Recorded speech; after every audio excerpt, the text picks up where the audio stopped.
Oil balance, often overlooked, causes compressor failures, causes customer complaints, causes comebacks, and a lot of excuses are made why a system doesn't work properly. Even other components start getting replaced because the oil was not correctly balanced on a new compressor install. Here we have a Ford hybrid. This piece of paper was sitting in the bottom of the compressor box.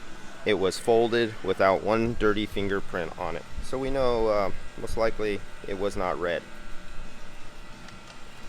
On this particular vehicle, it came in several times to other shops. One time here, we filled it up, we confirmed a leak, and we found a leak at this O-ring, $2 O-ring that's not available for Ford, and compressor replacement. But other than that, only 1 ounce came out. But the new compressor comes with a full charge of oil. Now here is the procedures right here. If you took out 3 ounces, you put in 3 ounces. Take out 4, put in 2. But in this case, it's a little unusual. It's actually unusual, not unusual, it's actually normal. The vehicle came in low on refrigerant charge. Now this is outside of normal operating standard procedures. If a vehicle had a full refrigerant charge, it would evenly circulate the oil throughout the entire system. If the oil is circulated evenly with a full refrigerant charge, you would most likely have a few ounces of oil inside the compressor.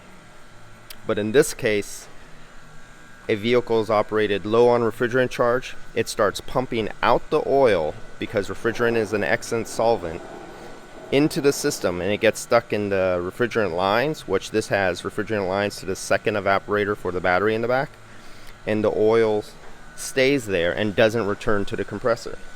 So we have a case where all the oil was pumped out, only an ounce here, so the whole system almost has a complete charge of oil in the vehicle that left but did not return.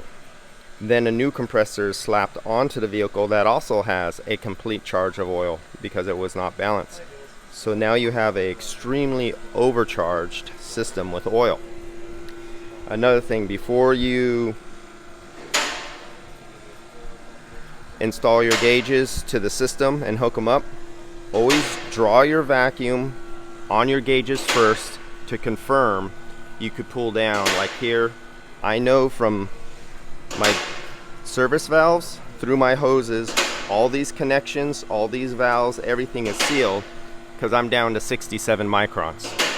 Once you confirm your gauges are part of your test procedure, are working correctly, now you can open your valves to the system to start drawing a vacuum. So now you know if you cannot draw down a good vacuum, it's not your gauges. It's not anything related to gauges, it's after. So here we are, we're open to the system.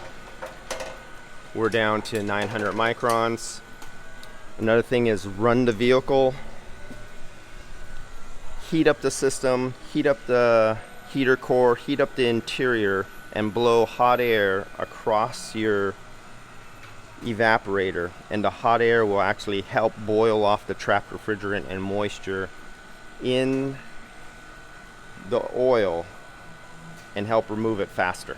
The hot engine heat will heat up all your components, all your hoses, your condenser. The radiant heat, once you shut it down, the radiant heat from the radiator will radiate to the condenser, heating up all the remainder oil and help remove moisture and trap refrigerant that's inside the oil, so you can evacuate it all and pull a deep vacuum. So we're approaching 500 microns now.